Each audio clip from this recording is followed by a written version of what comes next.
আজকের প্রধান শিরোনাম, ভ্যানে মরদেহ স্তূপ, আত্মগোপনে ডিবির আরাফাত সহ সেই পুলিশ সদস্যরা। এবার বিস্তারিত। ভ্যানের মরদেহ স্তূপ, আত্মগোপনে ডিবির আরাফাত সহ সেই পুলিশ সদস্যরা।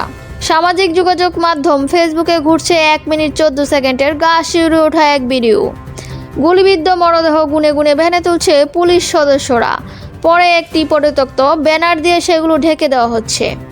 এমন বীভৎস ও লোমহর্ষক একটি ভিডিও ক্লিপ সামাজিক যোগাযোগ মাধ্যমে এখন আলোচনায়। শনিবার 31 আগস্ট দেশের একটি জাতীয় দৈনিক অনুসন্ধানে উঠে এসেছে ঘটনার বিস্তারিত। ওই প্রতিবেদন বলছে, পুলিশের ভ্যানে লাশের স্তূপ করে রাখা মর্মান্তিক ঘটনাটি আশুলিয়া বাইপাইল এলাকা থানার রোডে গলিতে। শেখ হাসিনা পতনের দিন অর্থাৎ 5 আগস্ট সেখানকার Islam polymers and plasticizers limited officer family কোয়ার্টারের দেওয়ালে ঘেঁষে গুলিবিদ্ধ 7 শিক্ষার্থী মরদেহ ছড়িয়ে ছিটিয়ে পড়েছিল। পরে পুলিশ সদস্যরা লাশগুলো একত্রিত করে ভ্যানের উপর স্তূপ করে রাখে। পরে লাশগুলো থানায় পার্ক করা একটি পিকআপের তুলে আগুন দিয়ে পুড়িয়ে দেওয়া হয়। সেই ঘটনারই 1 মিনিট 14 সেকেন্ডের ভিডিও এটি। ভিডিওতে পুলিশের ভেস্ট আর হেলমেট পরিহিত যাদের দেখা গেছে, তাদের একজন ঢাকা উত্তরে গোয়েন্দা পুলিশ তদন্তের কর্মকর্তা আরাফাত হোসেন।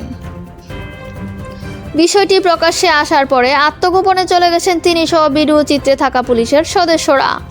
অধস্তন্ত কর্মকর্তার ছবি বিষয়ে জিজ্ঞাসা করলে ঢাকা উত্তর ডিবি পুলিশের ভারপ্রাপ্ত কর্মকর্তা ওসি মোহাম্মদ রিয়াজউদ্দিন আহমেদ বিপ্লব ছবিটি আরাফাতের বলে নিশ্চিত করেন।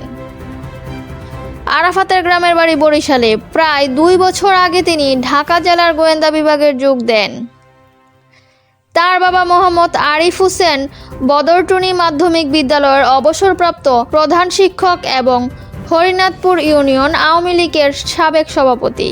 রিয়াজউদ্দিন আহমেদ বিপ্লব বলেন, এই ছবি সোশ্যাল মিডিয়া ভাইরাল হওয়ার পর আরাফাত মানসিকভাবে ভেঙে পড়েছেন। এখন উপরে আল্লাহ, নিচে আপনারা। সেই দিন আমরা কোনো গুলি করিনি। অলিতে গলিতে হাজারো ছাত্র জনতা আমাদের ঘিরে ফেলেছিল, তবে আমরা গুলি করিনি।